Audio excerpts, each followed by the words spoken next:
watching WAFF 48 News. Today is a First Alert Weather Day, sponsored by Mr. Rooter Plumbing for all your emergency plumbing services. All right, y'all, 7:02. Thanks for joining us on this 48 First Alert Weather Day. Right now, very foggy out there, so that's the main concern this morning. Then later on, those storms moving in. Yeah, First Alert Weather Day today, and there's also one on Wednesday as well. Yeah, Mother Nature, March, just throwing a lot at us, and it starts with the morning drive. Very widespread and dense fog to deal with. I would add some extra time when you're heading out to work or taking the kids to school this morning. By the afternoon and evening, obviously the fog will be gone. We're tracking the possibility of strong to even severe storms. Biggest concern will be isolated damaging wind gusts, but also threats for heavy rain, frequent lightning, and maybe some hail. This is going to start as early as 2, wrap up around midnight for parts of northeast Alabama. Now, I know this says 9 p.m. We'll just kind of give you a little bit of a buffer there. I really think the greatest threat for organized strong to severe storms will be along and west of I-65 from 2 p.m. to 6 p.m. for northwest Alabama, 3 to 7 for north central Alabama I-65, and from 4 to 9 for northeast Alabama and Sand Mountain. We'll have some lingering rainfall and some thunder overnight into Tuesday morning. Dense fog advisory through 10 a.m. Factor in that time change yesterday. The sun is coming up later. It will take longer for us to warm up and this fog to mix on out. But a couple looks here across the Tennessee Valley, and this fog is thick. Allow some extra time, maybe even 5 to 10 minutes extra for your morning drive. This is your 48 First Alert Road Report, sponsored by Bankston Motorhomes. A live look right now in Athens. You can see that fog is still thick out there. It got a little bit better than earlier this morning, but still not looking great. These are some advisories that have popped up on our traffic map in Athens, right where we just showed you that camera, also in Decatur and Hartselle. So just be careful. In Arab, the fog thick as well. It's Brindley Mountain Parkway right there at Main Street. This is where this notification is coming in. Your drive times right now starting to pick up a bit. Decatur to Huntsville will take you about 26 minutes. Hampton Cove to Huntsville about 15. Jonathan. All right, thanks, Gina. Well, this morning, oil prices are now over $100 a barrel for the first time in 4 years. This all comes as the ongoing conflict between the U.S. and Iran intensifies. Stocks across the world are also being impacted, and gas prices in our area are up about 40 cents since the fighting started only about 10 days ago. Now, the average price here in Huntsville is around $3.03. Now, it's a couple cents cheaper in Decatur and Florence. Well, this morning, missiles from Iran were intercepted over the United Arab Emirates. 32 people, including a child, have also been hurt in an Iranian strike on Bahrain. This all comes as Israeli officials say they have struck several Iranian missile launch sites. A new supreme leader has also been chosen in Iran. This comes after Ayatollah Ali Khamenei was killed in those U.S.-Israeli strikes. His son, Mojtaba Khamenei, has been chosen as the next supreme leader. President Trump has previously said that would be an unacceptable choice. Israel warned that any successor to Khamenei would be considered a target. Trump also saying he has not ruled out sending ground troops to the country, and they could be used to secure Iranian nuclear sites. We'll find out about that. We haven't talked about it, but it was a total obliteration. They haven't been able to get to it, and at some point maybe we will. You know, that'd be a great thing. But right now we're just decimating them. But we haven't gone after it. But you know, something we could do later on. We wouldn't do it now. Maybe we'd do it later. A 7th American soldier has been killed in the conflict. That service member was initially injured during a March 1st attack in Saudi Arabia. Their identity has not been released. Well, back here at home, state troopers are investigating a deadly police chase in Huntsville. This happened yesterday in the northwest part of the city. Now, police tell us the incident on Brookline Drive started when police responded to a domestic violence call. Authorities then tell us the suspect sped off when they arrived, but we're told that the suspect later came back to that scene only to speed off again. Police chased the person who crashed into another house nearby. They died at the scene. 2 people who live on that street where this happened say they went to take a closer look at the crash, and they tell us what they saw will stick with them forever. It was just awful. I don't even want to think about that. Yeah. It was just awful how, you know, how he died, you know, how he hit the house, the car in the house. Mm-hmm. But it's just something that stick in your mind, you know, for the rest of your life. Now, the woman who was inside that house was not hurt. Huntsville police tell us they won't be releasing any new information while the investigation is ongoing. Right now, loved ones in Decatur are remembering a 10-year-old boy who was recently killed in a crash. That wreck happened earlier this month near Highway 67th and 8th Street. 10-year-old CJ Bone was killed.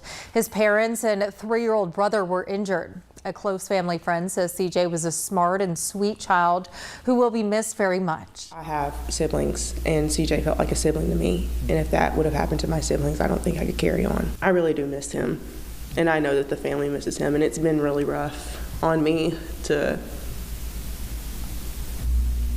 have to sit here and think about the fact that I do have to go to a funeral for a child. Now, CJ's parents and brother are out of the hospital. Funeral arrangements are still being set. A bowling fundraiser to help support the family is being held on March 19th. It's happening at the AMF River City Lanes in Decatur from 7 to 9 p.m. Well, right now in Lauderdale County, a woman is facing a number of charges accused of robbing a gas station. Now, this happened Saturday night at the Chevron on Highway 72 in Killen. Killen police tell us Destiny Reagan robbed the gas station after showing a knife. Now, she was arrested in the parking lot and no one was hurt.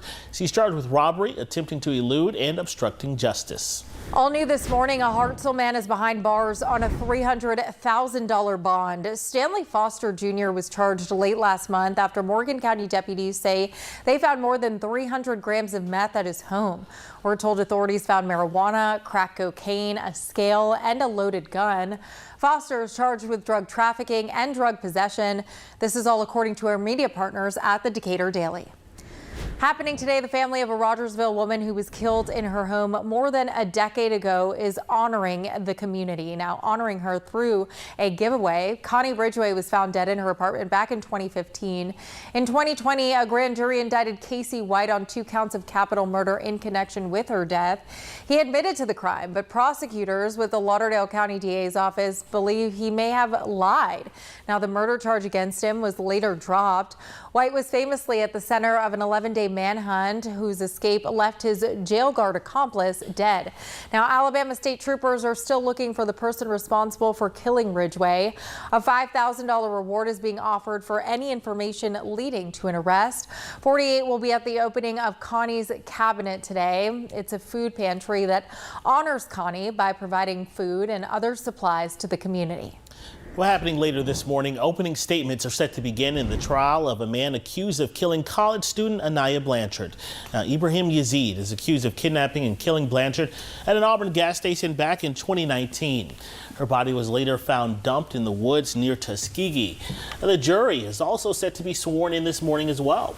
That jury will consist of 8 women and 4 men with 4 alternates. Well, 7:10 this morning and 48 is on your side, hearing from people in one Meridianville neighborhood who are concerned about speeding cars. They say it's becoming a real safety concern, especially for families with young children. Yeah, they tell us they want speed humps installed, but a county rule is standing in the way. As 48 Sarah Grace Kennedy reports, the Madison County Commission passed an ordinance back in 2009 that bans speed humps. Residents in one Madison County neighborhood say they're tired of cars speeding down their street at all times of the day. They say they're now even worried about letting their kids play outside. I mean, it's terrifying to see the cars flying, and it feels like the county is waiting for something bad to happen before they take real change. Molly Cook says the risk became clear last week when she and her husband were walking their son after sunset in a wagon with lights and reflective gear. She says she had to briefly walk in the road because sidewalks in the area were blocked. There was a car coming at us. They were at least doing 50 miles an hour. And so my husband's trying to quick, get the wagon up off the road. And I know they saw us because we have lights. Neighbor Corey Champion says he feels the same need to constantly watch his young kids. It makes you reluctant to let them out of your sight and almost have to be a helicopter parent because of people's reckless behavior in the neighborhood. Champion has reached out to the Madison County Commission to try and get them to change the ordinance that bans speed humps in residential neighborhoods. He even started a petition that's gaining support.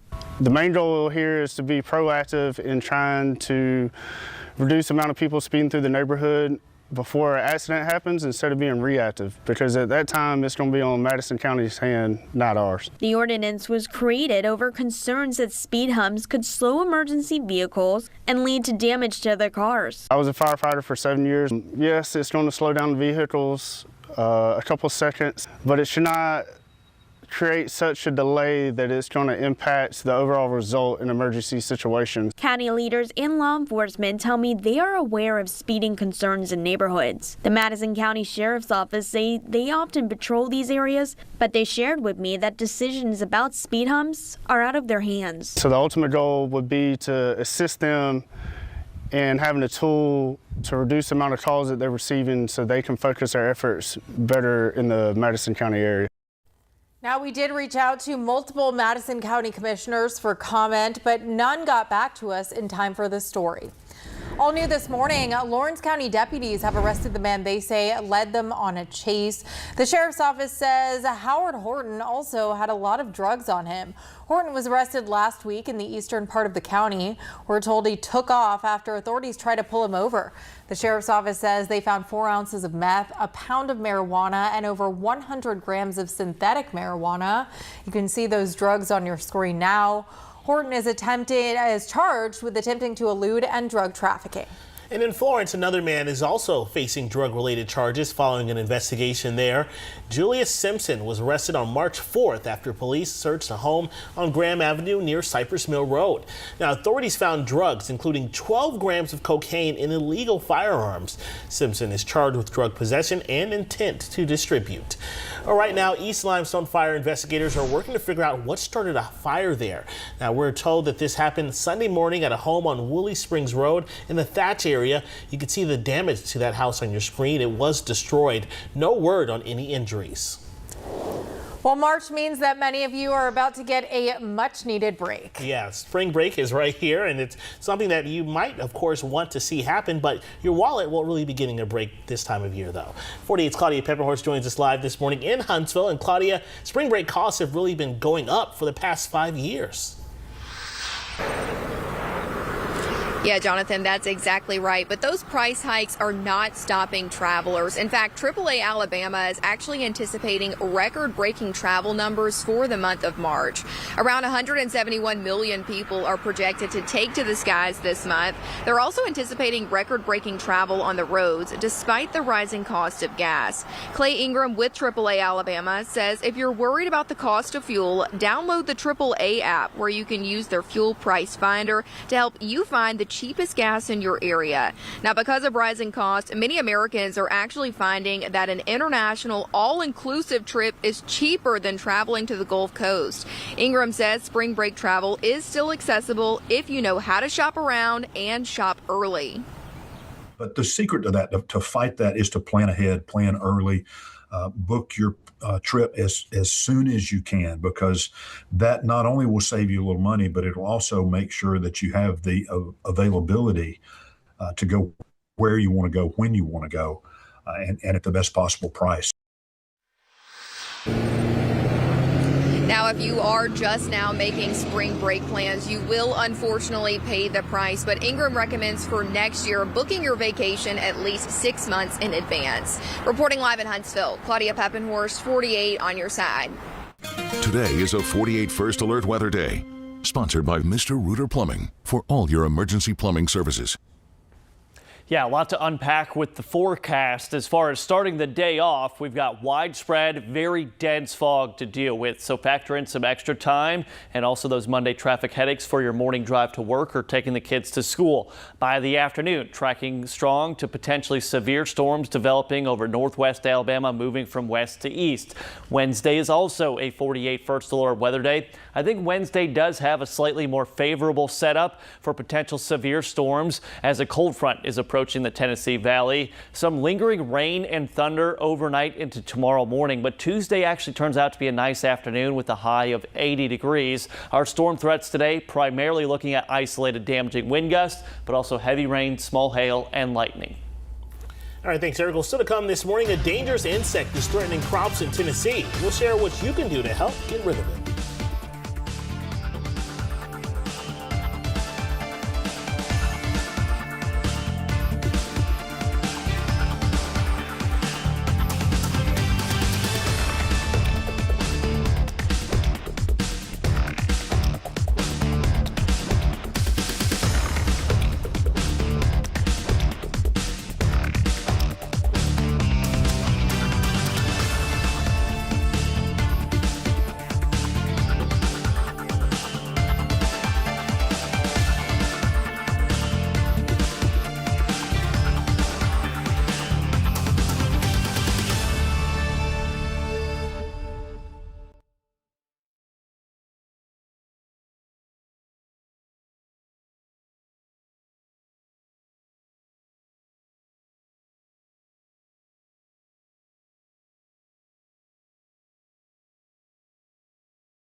Well, a new pest is threatening southern farmers and has been spreading all across Tennessee. It's called the spotted lanternfly, and scientists and farmers are asking for your help to curb the infestation.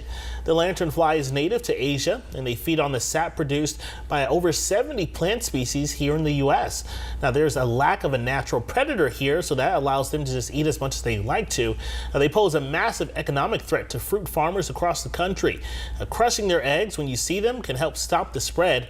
Experts also say lanternfly egg masses can look sort of like muddy splotches or lichen on trees, and they can hold up to 60 eggs and can still hatch if not crushed. It's called a scraper card, but you can also use an old credit card, and the idea is like scrape it off really well, and then you can hold a container below that has like soap water, and then you scrape that off into the soft water, and that will take care of eggs from hatching. All right, so if you see any of them out there, you can do that to get rid of them. Well, happening tomorrow, the mayor of one of Alabama's fastest growing cities is set to give his State of the City address. Athens Mayor Ronnie Marks will be giving that State of the City address tomorrow morning at 8 o'clock. He'll be speaking at the Alabama Veterans Museum. Now, tickets for that event are sold out. Also happening this week, it'll be the first meeting for Rex Vaughn as the new Madison County Commission chairman. Now, that meeting is scheduled for Wednesday. Vaughn was sworn in last week after the retirement of former chairman Mac McCutcheon. United Launch Alliance is almost done building its brand new boat for transporting rockets. They're fittingly calling it the spaceship. It's 356 feet long and can carry 2 rockets at a time. Our partners at the Decatur Daily report that it will be ready to start trips in mid-April. It's expected to carry rockets between launch sites in Decatur, Florida, and California. Well, if you're watching us on Dish right now, you might not be able to soon. Dish Network users could lose access to WAFF 48. The network has yet to renew our contract. Now, if an agreement is not reached by tomorrow, Dish will pull 48 from its Tuesday lineup. That means you could lose access to Wheel of Fortune, the Today Show, and of course our newscasts. For more information on the situation, visit the 48 News app. Today is a 48 First Alert Weather Day. Sponsored by Mr. Rooter Plumbing for all your emergency plumbing services. All right, good morning, everyone. Widespread dense fog this morning. We're going to talk more about the threat for potentially strong to even severe storms as we go through the afternoon into the evening. This is future radar now. Around 2 o'clock at the earliest, could see a cluster of heavy rainfall and some embedded stronger storms. Now, the greatest threat for any chance of severe storms today is likely west of I-65. And this will be heavy rain with some potential for isolated damaging wind gusts, small hail, lightning. And that's what we're looking at as far as the setup. Some lingering showers and maybe some thunder expected overnight into tomorrow morning. Tomorrow actually turns out to be a pretty nice day. Not a lot of sunshine, but high temperatures will be in the upper 70s to low 80s. We've got another first alert weather day and probably a better setup for strong to severe storms coming Wednesday. All right, thanks, Eric. Well, still to come, a local historic shop in Huntsville is being recognized for preserving history. We'll tell you all about it next.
Well, covering your community in Huntsville now, where city leaders are talking about why one store is such a huge part of the city's history.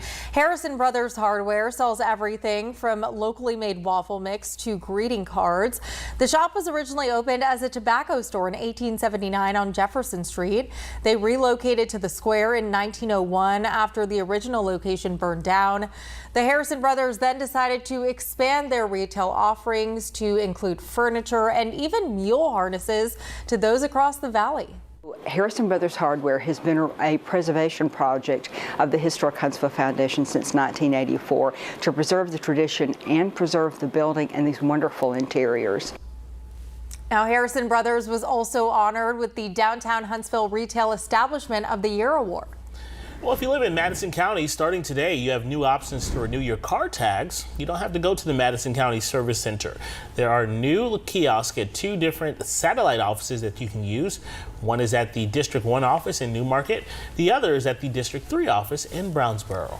Happening tomorrow, the Downtown Rescue Mission will be expanding its facility that helps house women and children. Now, there will be a ribbon cutting for the Owens House for Women's and Children's grand opening.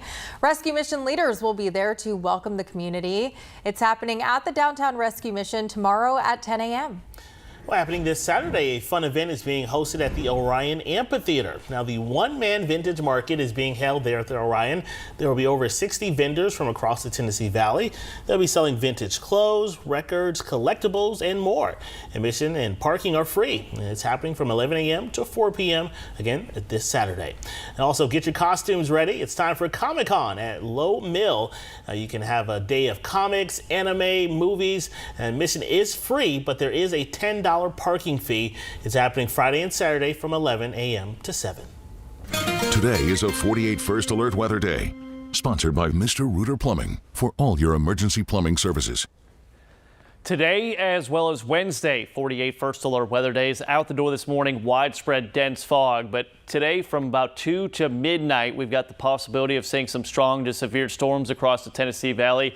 Primary threat will be some isolated damaging wind gusts, but heavy rain, lightning, and potential for some hail too. So your threats kind of similar to what we saw on Saturday. Thankfully, that turned out to be just a lot of heavy rain and some non-severe wind gusts. We did have a few severe thunderstorm warnings for northwest Alabama on Saturday, and we might see some this afternoon from 2 to 6. This area in yellow, areas west of 65, probably the greatest chance or likelihood of seeing some potential for severe storms. 3 to 7 for north central Alabama I-65 corridor, and then from about 4 to 9 for northeast Alabama. Again, allow some extra time when heading out the door to work or school this morning. So that fast gas is, of course, something that we're going to be paying attention to today as well as on Wednesday, Eric, and just something that, you know, we had so much great weather last week, and then we got the storms on Saturday, and so just sort of that springtime feel right now. Yeah, that's March for you. Brings chances for strong storms, a little cooler by Thursday. All right, y'all, have a good one.